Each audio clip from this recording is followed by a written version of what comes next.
Hello दोस्तों, मेरे भी चौधरी आप सभी का पार्थ अकेडमी के यूट्यूब चैनल पर स्वागत करता हूं। मैं आशा करता हूं कि आप सभी की तैयारियां बेहद शानदार और जबरदस्त चल रही होगी और इन महत्वपूर्ण क्लासों का आप सभी को फायदा मिल रहा होगा। दोस्तों, कल वाले सेशन में हम लोगों ने बौद्ध धर्म के पार्ट 2 को पढ़ा था।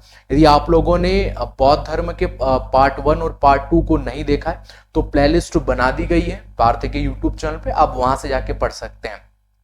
और जो आज से क्लास हमारी प्रारंभ होगी जैन धर्म की, हम लोग मुख्य रूप से जैन धर्म को आज समझने वाले हैं। देखिएगा, आप सभी के सामने जो पहला प्रश्न यहां पर देख रखा है, और जो पहला प्रश्न आपको इस तरीके से जो यहां पर देख रखा है, निम्नलिखित में से किस नदी के तट पर महावीर स्वामी को कैवल्य की प्राप्ति हुई थी। महावीर स्वामी देख के रखें, और महावीर स्वामी को आप लोगों से यहाँ पे जो प्रश्न पूछा है कि मुख्य रूप से उन्हें कैवल्य की प्राप्ति कहां पर हुई थी, कौन सी रिवर के तट पर हुई थी उन्हें यहां पर कैवल्य की प्राप्ति। देखो, कैवल्य का मतलब क्या होता है? कैवल्य का मतलब होता है संपूर्ण ज्ञान। क्या होता है? संपूर्ण ज्ञान। मतलब वो व्यक्ति जिसे यदि उस व्यक्ति को संपूर्ण ज्ञान हुआ है तो उसके लिए हम लोगों ने कैवल्य शब्द का प्रयोग किया है। यानी एक तरीके से ये बोला जा सकता है कि महावीर स्वामी को ज्ञान की प्राप्ति किस रिवर के तट पर यहां पर हुआ था। चार ऑप्शन इस तरीके से हमारे को जो देख के रखे, कोसी, गोदावरी, गोदावरी रिवर, रिजुपालिका नदी या निरंजा नदी। देखिएगा, आप सभी को याद होना चाहिएगा कि इस सवाल का जो राइट आंसर होगा वो रिजुपालिका नदी रहेगा। कौन सा रहेगा? रिजुपालिका रिवर रहेगा। आप सभी को याद होना चाहिए। देखिए, हम लोग जब जैनिज्म और बौद्धिज्म को पढ़ते हैं तो यहां पर आपकी 29 वर्ष की आयु में गौतम बुद्ध ने जो ये अपने ग्रह का त्याग किया, गौतम बुद्ध ने अपने ग्रह को त्याग दिया था।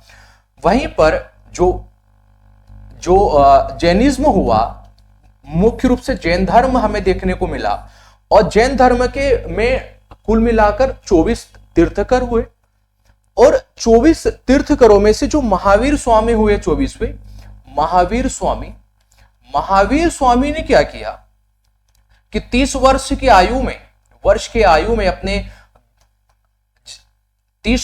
में अपने बड़े भाई नंदीवर्धन को बोलकर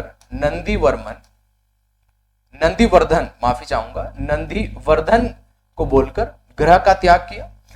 महावीर स्वामी जब यह 42 वर्ष की आयु में जब इन्हें ज्ञान की प्राप्ति होती है, और आप लोगों से यह सवाल पूछा है कि कौन सी रिवर के तट पर प्राप्ति हुआ था, तो रिजुपालिका नदी सवाल का राइट आंसर होगा। यहां पर निरंजा नदी यहां पर देख के रखा है, तो आप सभी विद्यार्थियों को यहां पर यह भी याद होना चाहिएगा, ये जो निरंजा नदी के तट पर गौतम बुद्ध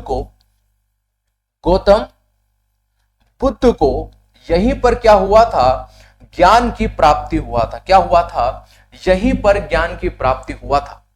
और गौतम बुद्ध को जो जहां पर हुआ था वो प्लेस थी बोध गया में उन्हें ज्ञान की प्राप्ति हुआ था।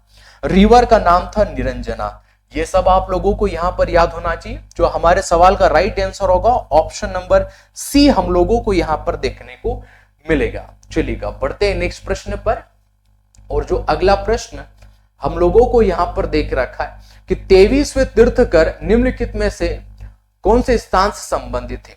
23वें तीर्थकर आप लोगों से पूछा है, और 23वें तीर्थकर जैन धर्म में आप सभी को याद होना चाहिएगा कि यहां पर पहले तीर्थकर कौन देखे गए, तो जवाब हो जाएगा ऋषभदेव पहले तीर्थकर माने जाते हैं।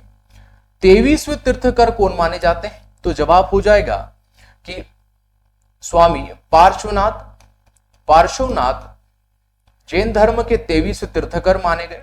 और जो 24वें तीर्थकर माने गए थे, आप सभी लोगों को याद होना चाहिएगा कि जो 24वें तीर्थकर हुए वो महावीर स्वामी हुए। आप लोगों को याद होगा। अब यहां पर हम लोगों से पूछा है कि जो 23वें तीर्थकर हुए थे पार्श्वनाथ, मुख्य रूप से ये कौन से स्थान से संबंधित है, हम लोगों से पूछा है। तो ये मुख्य रूप से वाराणसी से संबंधित है। वाराणसी में इनका जन्म हुआ था।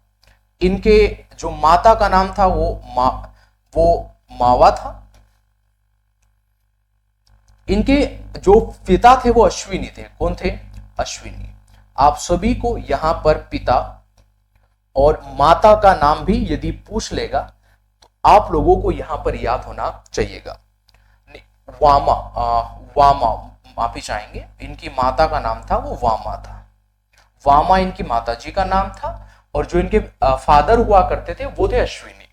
और यह मुख्य रूप से इनका जन्म हुआ था वाराणसी में। तो ये वाराणसी से संबंधित थे। कहां से संबंधित थे? वाराणसी में। आप सभी को याद होगा, यानी सवाल का जो राइट आंसर होगा ऑप्शन नंबर बी हम लोगों को यहां पर देखने को मिलेगा। चलिएगा बढ़ते हैं नेक्स्ट प्रश्न पर। और जो अगला प्रश्न हम लोगों को देख के रखा है कि निम्नलिखित में से जैन धर्म के प्रथम तीर्थकर कौन हुए? आप सभी जानते हैं कि जो प्रथम तीर्थकर हुए थे वो ऋषभ देव हुए। ऋषभ देव जो प्रथम जो तीर्थकर माने जाते हैं जैन धर्म के। पार्श्वनाथ अभी हम लोगों ने देखा था कि 23वें तीर्थकर जो माने गए, जो तीर्थकर माने गए वो यही माने गए।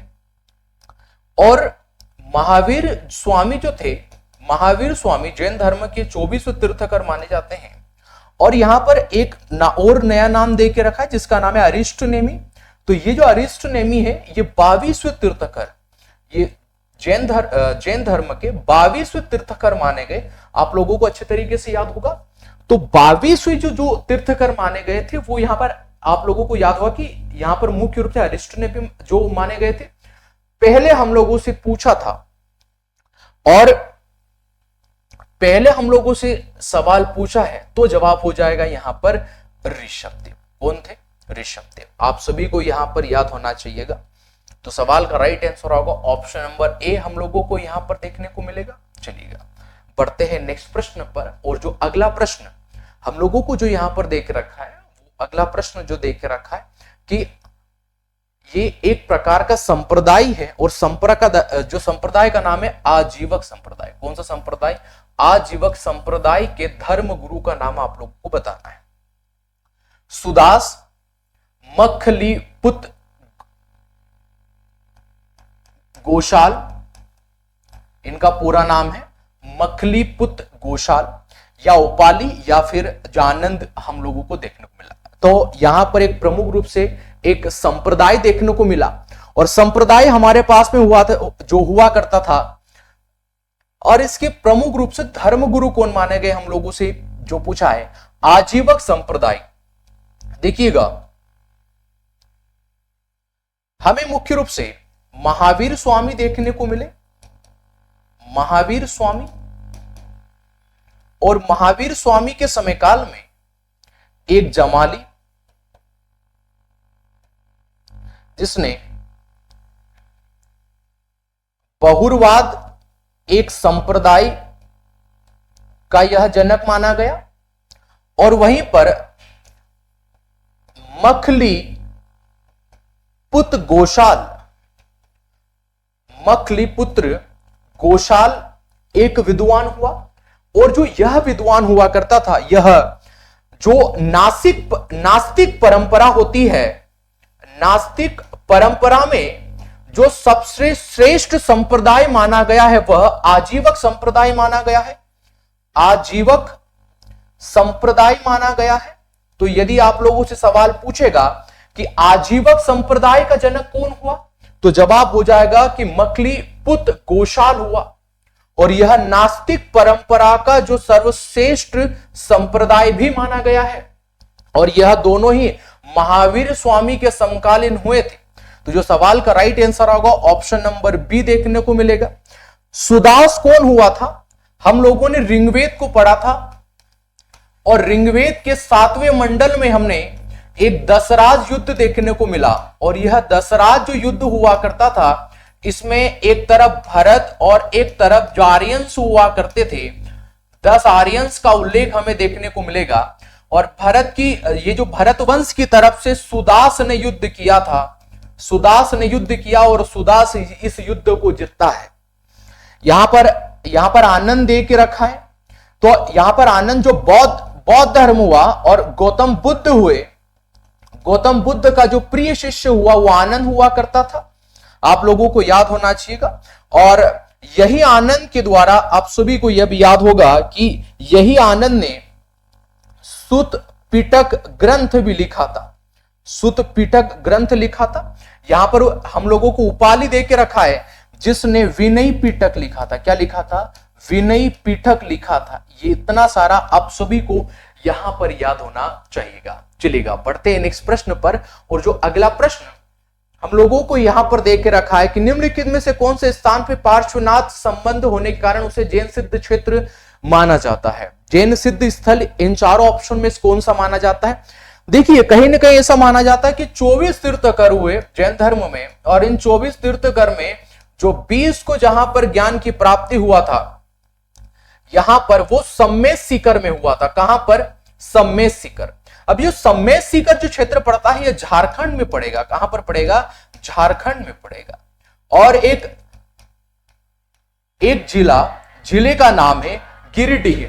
जिले का क्या नाम है? गिरिडीह। और ये गिरिडीह जो जिला है यहीं पर हमें यह देखने को मिलेगा। और मुख्य रूप से कौन से प्लेट्यू के ऊपर यह सम्मेद शिखर हमें देखने को मिलेगा? तो जवाब होगा हमें छोटा नागपुर। कहां पर? छोटा नागपुर। छोटा नागपुर पर हमें सम्मेद शिखर जो एक प्रकार का ये पर्वत श्रेणी है, जो मान लीजिएगा एक वैसी प्रकार की पर्वत श्रेणी है जहां पर एक सम्मेद शिखर जो बना हुआ है। आप लोगों ने छोटा नागपुर के प्लेटू की सबसे हाईएस्ट पीक पारसनाथ पढ़ा होगा। पारसनाथ के आसपास ही हमें यह सम्मेद शिखर यहां पर देखने को मिलता है। तो इस सवाल का जो राइट आंसर होगा ऑप्शन नंबर बी हम लोगों को यहां पर देखने को मिलेगा। चलिए दोस्तों बढ़ते हैं आज के क्लास के नेक्स्ट प्रश्न पर। और जो अगला प्रश्न हम लोगों को यहां पर देख रखा है कि महावीर स्वामी की मृत्यु के बाद जैन संघ का मुखिया कहा जाता था। किस व्यक्ति को महावीर स्वामी की मृत्यु के बाद जैन संघ का मुखिया कहा जाता था? हम लोगों से सवाल पूछा है भद्रवायु या आपका स्थूलभद्र, सुदमन या जम्बू स्वामी। दोस्तों हुआ क्या करता था कि महावीर स्वामी हुए और महावीर स्वामी के समयकाल में 11 गणधर हुए। गणधर का मीनिंग क्या होता है? वैसे व्यक्ति जिन्होंने जैन धर्म में शिक्षा प्राप्त की है, जिन्हें संपूर्ण रूप से जैन धर्म का ज्ञान हुआ है, वैसे व्यक्तियों को गणधर कहा गया है। तो महावीर स्वामी के समकालीन ऐसे 11 गणधर देखने को मिले। तो 11 जो गणधर 11 गणधर हमें जो देखने को मिले, और यह मुख्य रूप से महावीर स्वामी के समयकाल के थे। महावीर स्वामी के समयकाल हम लोगों को देखने को मिले। इन 11 में से 10 की मृत्यु महावीर स्वामी के समयकाल में हो गई। जो महावीर स्वामी के ही समयकाल में हमें 10 की मृत्यु देखने को मिली। यानी जब तक महावीर स्वामी रहे तब तक ही 11 में से 10 गणधर जीवित रहे। एक इसमें से गणधर जीवित रहा जिसका नाम होगा सुदमन। क्या नाम होगा? सुदमन। यह एक प्रकार का गणधर था, यह जीवित रहा। बाद में महावीर स्वामी की मृत्यु के बाद यह जैन संघ का क्या बनाया जाता है? मुखिया बनाया जाता है। आशा करता हूं कि आप सभी विद्यार्थियों को समझ में आ रहा होगा। और फिर हमारे सवाल का राइट आंसर हो सकता है ऑप्शन नंबर सी, शुद्ध मन। आप लोगों को याद होगा।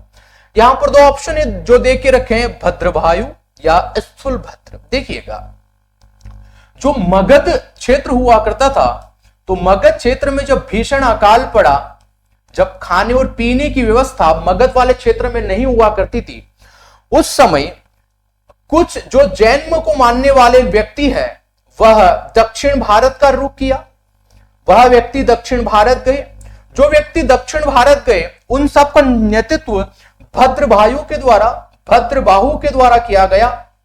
वैसे व्यक्ति जो मगध में ही रह गए, मगध में रहकर जिन्होंने अपना जीवन यापन किया, वे व्यक्ति उन सभी जैनोस्म का जो नेतृत्व किया था वो स्थूलभद्र ने। किसने?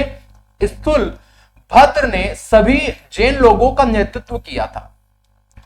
तो जब मगध के क्षेत्र में अकाल पड़ा था तब से ही कुछ जैनिज्म साउथ यहां पर रहे। जो भी जैन धर्म के लोग साउथ में रहे, सबका जो नेतृत्व है भद्रवायु ने किया। और जो व्यक्ति मगध में रहे सपन नियते, तो यहां पर स्थल भद्र ने किया। वहीं पर जो व्यक्ति दक्षिण में गए थे वो सभी दिगंबर कहलाए, दिगंबर। और जो मगध में रह गए वे सभी श्वेतांबर कहलाए। कौन कहलाए? वह सभी व्यक्ति श्वेतांबर। श्वेतांबर वही जो श्वेत वस्त्र धारण करते। सवाल का जो राइट आंसर होगा ऑप्शन नंबर सी यहां पर होना चाहिएगा। चलिए पढ़ते हैं नेक्स्ट प्रश्न पर। और जो अगला प्रश्न हम लोगों को यहां पर देख रखा है, जैन धर्म में पूर्ण ज्ञान के लिए, जो पूर्ण ज्ञान के लिए क्या शब्द का प्रयोग किया है। जो अभी हम लोगों ने देखा कि जैन धर्म में जिस व्यक्ति को पूर्ण ज्ञान होता है उसके लिए केवल्य शब्द का प्रयोग किया गया है। किस शब्द का? उस शब्द के लिए केवल्य शब्द का प्रयोग किया गया है। तो इस सवाल का जो राइट आंसर होगा ऑप्शन नंबर ए हम लोगों को यहां पर देखने को मिलेगा। चलिएगा बढ़ते हैं नेक्स्ट प्रश्न पर।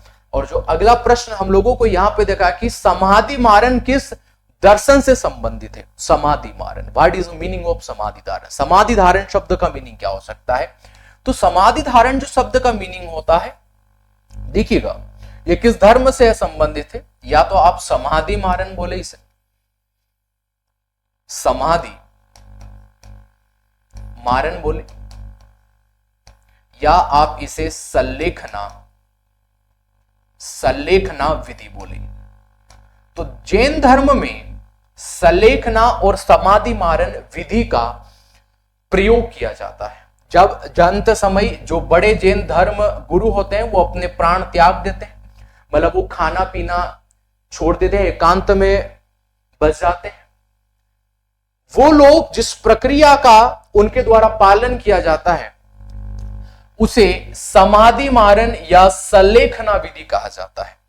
तो ये कौन से धर्म जो दर्शन में देखने को मिलती है? तो जैन दर्शन में यहां पर देखने को मिलती है।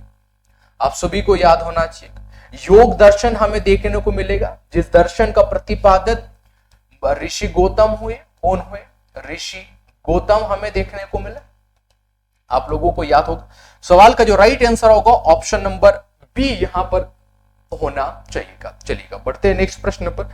और जो अगला प्रश्न देख रखा है, बौद्ध संघ के नियम किस बौद्ध साहित्य में देखने को मिले। हालांकि हम लोग जैनिज्म पढ़ रहे हैं लेकिन यहां बौद्धिज्म की बात हो गई है। तो बौद्ध संघ के नियम हमें किस बौद्ध साहित्य में देखने को मिले? त्रिपिटक। देखिए त्रिपिटक प्रमुख रूप से 3 प्रकार का हो सकता है। यहां पर लिखा हुआ है सुत पिटक, सुत जो पिटक लिखा हुआ है, यहीं पर विनय पिटक देख रखा है, विनय पिटक हम लोगों को देख रखा है। और वहीं पर हम लोगों को अभिधम्म पिटक, कौन सा? अभिधम्म पिटक हम लोगों को देखने को मिला। सुप्त पिटक रचिता कौन हुआ? गौतम बुद्ध का प्रिय शिष्य आनंद। आनंद के द्वारा सुप्त पिटक, और इसमें 5 निकाय देखने को मिले। इन 5 निकायों में से एक हमें अंगुतर निकाय देखने को मिला। अंगुतर निकाय में हमें यहां पर 16 महाजनपद का उल्लेख, 16 जो महाजनपद हुए इन सबका हमें यहां पर उल्लेख देखने को मिलता है। विनय पिटक गौतम बुद्ध के शिष्य उपाली के द्वारा लिखा गया, जिसमें से बौद्ध धर्म को यदि किसी व्यक्ति की या महिला के द्वारा स्वीकार किया गया तो उसका अनुशासन में ये रहना होगा, उस तरीके का पूरा वर्णन है। वहीं पर बौद्ध साहित्य का वर्णन हमें अभिधम्म पिटक में, यहीं पर हमें बौद्ध साहित्य का वर्णन हम लोगों को यहां पर देखने को मिलता है। तो जो सवाल का राइट आंसर होगा ऑप्शन नंबर डी हम लोगों को 4th नंबर वाला देखने को मिलेगा, अभिधम्म पिटक। आप सभी को यह यहां पर याद होना चाहिए था। चलिएगा बढ़ते हैं नेक्स्ट प्रश्न पर। और जो अगला प्रश्न हम लोगों को यहां पर देख रखा है, महायान बौद्ध धर्म में बोधिसत्व अवलोकेश्वर को किस अन्य नाम से यहां पर जाना जाता है? तो इसे किस अन्य नाम से जाना जाता है? देखिए कल हम लोगों ने एक शब्द को पढ़ा था यहां पर, पद्मपाणि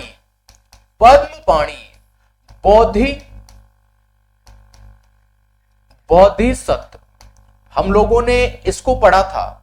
यहां पर बोधिसत्व का मतलब था जो गौतम बुद्ध के विचारों पर पहुंचने का प्रयास करता है। गौतम बुद्ध के द्वारा जो भी नियम बताए गए, जो विचार दिए गए, यदि किसी व्यक्ति के द्वारा उन विचारों तक पहुंचने का प्रयास किया जाएगा। तो उसके लिए हम लोगों ने बोधिसत्व का यहां पर प्रयोग किया था। और बोधिसत्व अवलोकेश्वर को किस जन्य नाम से जाना जाता है? तो इसे पद्म पाणि के नाम से जाना जाता है। यानी कुछ विशेष गुण रखने वाला, तो सवाल का राइट आंसर होगा ऑप्शन नंबर 3 हम लोगों को यहां पर देखने को मिलेगा। चलेगा, बढ़ते हैं नेक्स्ट प्रश्न पर। और जो अगला प्रश्न हम लोगों को यहां पर देकर रखा है कि पार्श्वनाथ को ज्ञान की प्राप्ति कहां हुई थी? अभी हम लोगों ने देखा था कि जो पार्श्वनाथ जो 23वें गुरु माने गए, कौन से माने गए? जो 23वें जैन मुनि माने गए, जैन गुरु माने गए, इन्हें ज्ञान की प्राप्ति सम्मेद शिखर, कहां पर? सम्मेद शिखर, जो कि झारखंड में पड़ता है, यहीं पर इनको ज्ञान की प्राप्ति होती है। तो सवाल का राइट आंसर होगा ऑप्शन नंबर बी देखने को मिलेगा। खंडगिरी की जो गुफाएं हैं, यह हमें आपके एक राज्य भारत के जिसका नाम है उड़ीसा, यहां पर देखने को मिलती है। बराबर की गुफाएं हम लोगों को बिहार राज्य में, कहां पर? बिहार राज्य में देखने को मिली। विंध्य पर्वत जो है यह हमें मुख्य रूप से मध्य प्रदेश में देखने को मिलेगा। तो इस सवाल का राइट आंसर होना चाहिए ऑप्शन नंबर सी होगा, सम्मेद शिखर। राइट, चलो बढ़ते हैं नेक्स्ट प्रश्न पर। और अगला प्रश्न जो हम लोगों को यहां पर देख रखा है, अगला प्रश्न है वल्लभी में आयोजित जैन सभा की अध्यक्षता किसके द्वारा की गई थी? वल्लभी में यह आयोजित और जैन सभा है मुख्य रूप से यह किसके द्वारा किया गया था? आप लोगों से सवाल पूछा है।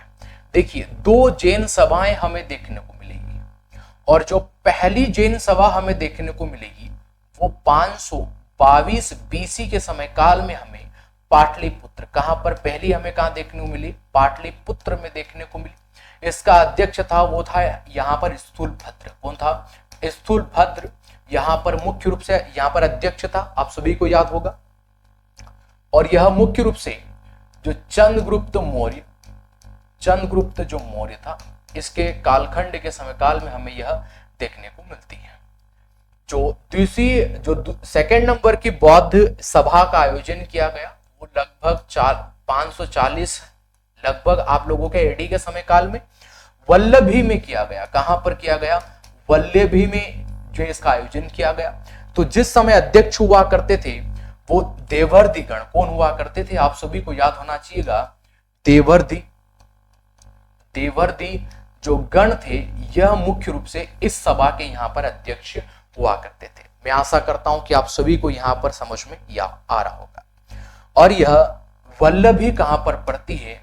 तो भारत के गुजरात राज्य में हमें देखने को मिला। तो यह आपके गुजरात में एक मैत्रक वंश, कौन सा वंश हुआ? मैत्रक वंश हुआ।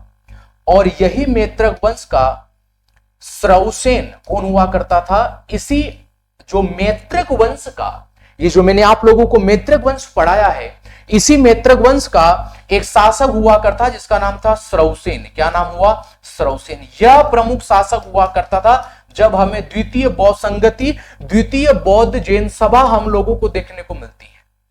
राइट, और ये जो पहली बौद्ध सभा हुई थी यहीं पर जैन धर्म हम लोगों को श्वेतांबर और हमें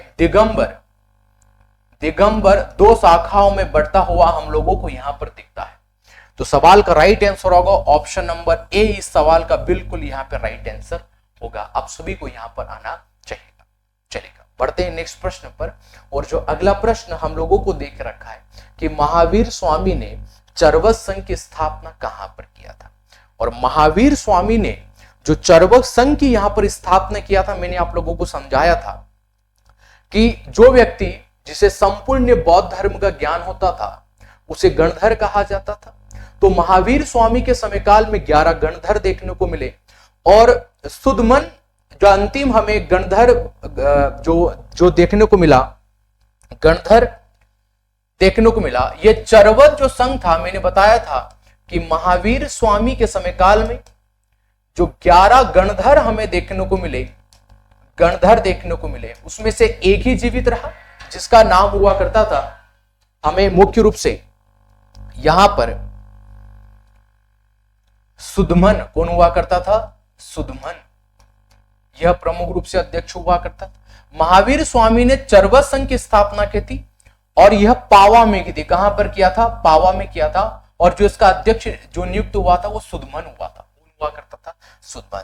तो इस सवाल का राइट आंसर होगा ऑप्शन नंबर बी, हम लोगों को यहां पर देखने को मिलेगा। चलिएगा बढ़ते हैं नेक्स्ट प्रश्न पर।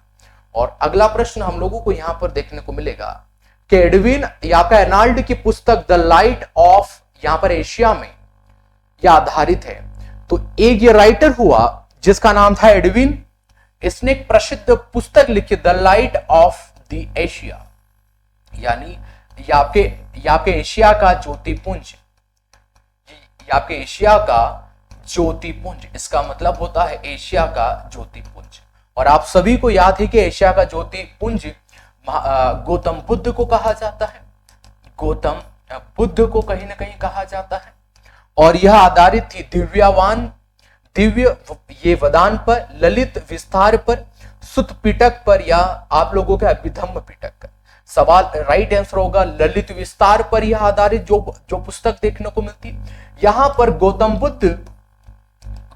जो बुद्ध हुए, गौतम बुद्ध की जो जीवनी का उल्लेख, जो उनके जीवन की व्याख्या की गई है, वो यही पुस्तक ललित विस्तार में कहीं ना कहीं हम लोगों को यहां पर देखने को मिलती है। चलिएगा बढ़ते हैं नेक्स्ट प्रश्न पर। और जो अगला प्रश्न हम लोगों को यहां पर देख रखा है, कनिष्क किस संप्रदाय से संबंधित था? आप लोगों को याद होगा कि बौद्ध धर्म में जब चतुर्थ बौद्ध संगति देखने को मिलती है, पहली शताब्दी के समय काल में, पहली जो शताब्दी हुआ करती थी उसके समय काल में जम्मू और आपके यहां पर जैन के यूटी में हमें पहली बौद्ध संगति देखने को मिली। इस समय जो राजा हुआ करता था वह यही हुआ करता था। और यह किस संप्रदाय से संबंधित है आप लोगों से पूछा है, आजीवक, बौद्ध, महायान या हीनयान? तो यह प्रमुख रूप से महायान शाखा से संबंधित है। कौन से संप्रदाय संबंधित है? तो महायान संप्रदाय संबंधित है। सवाल का राइट आंसर होगा ऑप्शन नंबर बी, हम लोगों को यहां पर देखने को मिलेगा। चलिएगा बढ़ते हैं नेक्स्ट प्रश्न पर। और जो अगला प्रश्न हम लोगों को यहां पर देख रखा कि महावीर स्वामी के संदर्भ में कौन सा तथ्य सत्य है, कौन सा तथ्य यहां पर सत्य देखने को मिलेगा, सत्य हम लोगों को देखने को मिलेगा। देखिएगा मुझे ऐसा लग रहा है महावीर स्वामी के संदर्भ में कौन सा तथ्य सही नहीं है, हमें ऐसा देना चाहिए था। देख रखा है कि महावीर स्वामी का जन्म 540 या आपका ईसा पूर्व हुआ था। क्या यह बात गलत? यह बात बिल्कुल सही देखने को मिलती है। ये उनके पिता सिद्धार्थ जातक कुल के एक प्रधान हुआ करते थे। यह बात भी बिल्कुल सही देखने को मिलती। सही नहीं होगा, एक्चुअली ऐसा प्रश्न बनाया होगा, सही नहीं होगा। ये इनकी माता त्रिशला लिच्छवी शासक चेटक की बहन हुआ करती थी। यह बात बिल्कुल सही है। ये इनका विवाह यशोधरा नहीं यशोदा से हुआ था। किससे हुआ था? यशोधरा से नहीं, यशोदा से हमें देखने को मिलेगा। यह बात यहां पर गलत होगी, बाकी सब हमें यहां पर सही माने जाएंगे। बाकी महावीर स्वामी के बारे में संपूर्ण जो जानकारियां दी गई है वो हमें सही दी गई है। देखिएगा अगला प्रश्न जो हम लोगों को देखने को मिला, यह सवाल में कुछ न कुछ मिस्टेक हमने देखा था, इसे छोड़ रहे हैं। अभी सवाल नंबर 18 की ओर रुख करेंगे। और जो सवाल नंबर 18 हम लोगों को यहाँ पर देख रखा है कि जैन धर्म के जीवन का उद्देश्य निर्वाण या मोक्ष प्राप्त, यदि आप चाहते हैं कि आपको मोक्ष की प्राप्ति हो तो उस व्यक्ति को यानी जैन धर्म में जीवन का उद्देश्य निर्वाण प्राप्त होना चाहिए, तो उस व्यक्ति को क्या किया जाना चाहिए? वह व्यक्ति क्या होगा?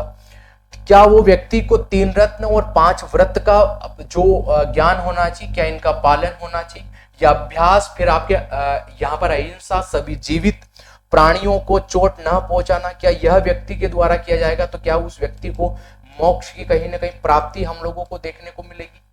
संसार का त्याग और संपूर्ण ज्ञान प्राप्त करो तब उस व्यक्ति को मोक्ष की प्राप्ति होगी? या जैनियों को पुण्य या क्या अहिंसा में विश्वास रखते थे, क्या यह उस व्यक्ति के द्वारा स्वीकार किया जाएगा, तब उस व्यक्ति को मोक्ष की प्राप्ति होगी। बल्कि जो जैन धर्म हुआ और जैन धर्म के 23वें तीर्थकर हुए और 23 तीर्थकर पार्श्वनाथ माने जाते हैं। और पार्श्वनाथ में 4 महाव्रत बताए, 4 महाव्रत हम लोगों को देखने को मिले। 4 महाव्रत, सत्य, फिर यहां पर हम लोगों को ये मुख्य रूप से अहिंसा देखने को मिला, दूसरा महाव्रत। फिर हमें यहां पर अपरिग्रह, कौन सा, अपरिग्रह देखने को मिला, ये तीसरा महाव्रत था। और जो चौथा महाव्रत हुआ वह था यहां पर अस्तेय, कौन हुआ, अस्तेय। यह 4 यदि आप लोगों से पूछेगा कि ये 4 महाव्रत किसके द्वारा दिए गए, तो 23 तीर्थकर महावीर स्वामी के द्वारा दिए गए।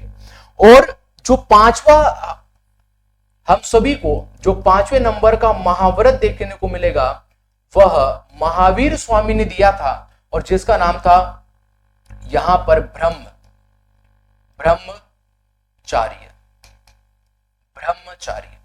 तो ये ब्रह्मचार्य 5वां महाव्रत हुआ। तो जैन धर्म में हमें 5 महाव्रत भी देखने को मिले।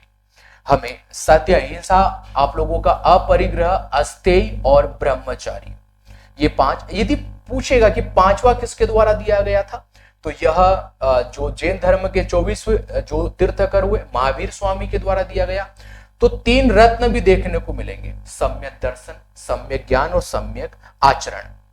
सम्यक दर्शन, सम्यक ज्ञान और सम्यक आचरण, हमें 3 दर्शन भी जैन धर्म से देखने को मिलेंगे।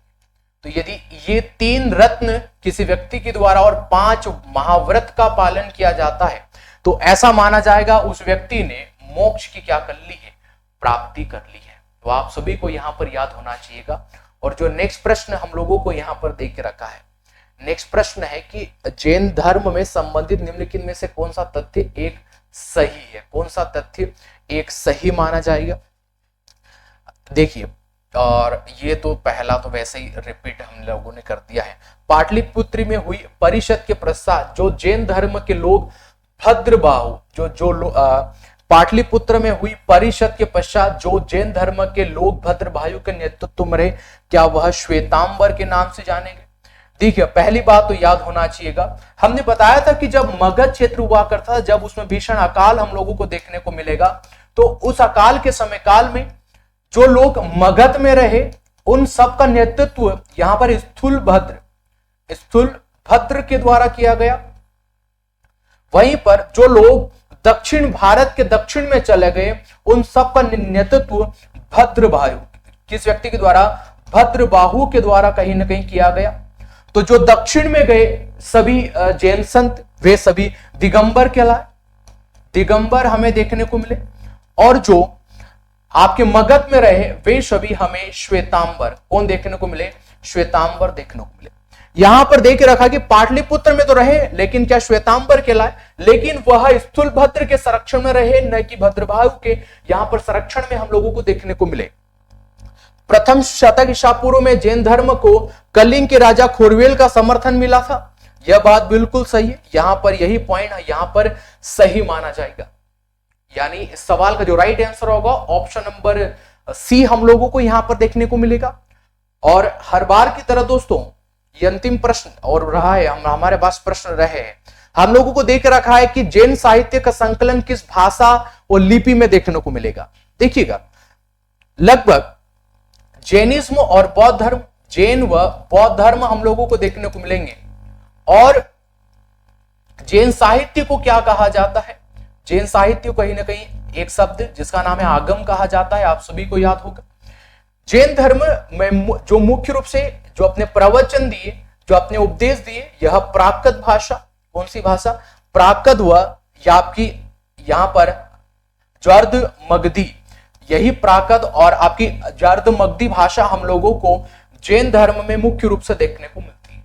वहीं पर बौद्ध धर्म में हम सभी को पाली भाषा, जो पाली भाषा देखने को मिली, यानी जो बौद्ध, जो गौतम बुद्ध ने अपने उपदेश दिए वो हम लोगों को पाली भाषा में यहाँ पर देखने को मिलते हैं। तो इस सवाल का जो राइट आंसर होगा ऑप्शन नंबर बी हम लोगों को देखने को मिलेगा।